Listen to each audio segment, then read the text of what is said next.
Mais où est passé Lennart Monterlos? Ce jeune franco-allemand de 18 ans est porté disparu depuis le 16 juin alors qu'il se trouvait en Iran. Lennart Monterlos s'était lancé l'été dernier avec tout juste le bac en poche dans un long périple à vélo. Objectif, parcourir 35 pays, engloutir pas moins de 35 000 km en 400 jours de voyage pour rejoindre le Japon. Il s'agit pour moi d'un engagement écologique, de promouvoir un mode de voyage plus lent et respectueux de l'environnement. Originaire de Besançon, il était parti de là-bas le 13 août 2024 selon son blog qu'il alimentait régulièrement. Ses proches pouvaient donc suivre ses aventures, y trouver des photos de paysages ou les rencontres qu'il faisait en chemin. Après avoir traversé la Suisse, l'Allemagne, l'Autriche, la Slovaquie, la Hongrie, la Serbie, actuellement en Serbie, la Roumanie, la Bulgarie et la Turquie, il était arrivé à Salmas en Iran le 24 novembre 2024. À peine arrivé en Iran, que je vis une de mes expériences les plus incroyables. Il avait ensuite rejoint la capitale, Téhéran, le 11 décembre. Il écrivait alors sur son blog « Avoir le mal du pays ». Depuis quelques jours déjà, une idée a émergé dans mon esprit. Depuis, elle ne me quitte pas jusqu'à prendre toute la place, retourner en France. Il avait alors fait une pause dans son voyage et était revenu en France pendant plusieurs mois. Et ce n'est que le 24 mai dernier qu'il avait repris son périple, partant de Verzaneh, au centre de l'Iran. Il s'était ensuite rendu dans le sud du pays pour atteindre Shiraz le 3 juin. Depuis cette date, il n'a plus documenté son voyage sur son blog. Mais il avait quand même posté des informations sur son compte Instagram. Le 12 juin, par exemple, il publiait une vidéo dans laquelle il vantait les nombreux atouts du pays de manière ironique.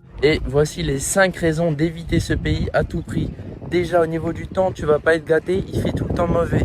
Ensuite au niveau de l'architecture, tu vas rien voir de beau à part 2000 ans d'histoire du pays. Ce n'est que quelques jours plus tard, le 16 juin, que ses proches n'ont plus eu de nouvelles de lui. Sa disparition préoccupe fortement les autorités françaises. C'est une disparition qui est inquiétante parce que l'Iran a une politique délibérée de prise d'otages des Occidentaux. Si on ne connaît pas encore le sort de Lennart, on sait que d'autres Français ont disparu en Iran. C'est le cas de Cécile Collère et Jacques Paris qui y sont détenus depuis plus de 3 ans dans des conditions jugées assimilables à de la torture, accusés d'espionnage pour le compte d'Israël.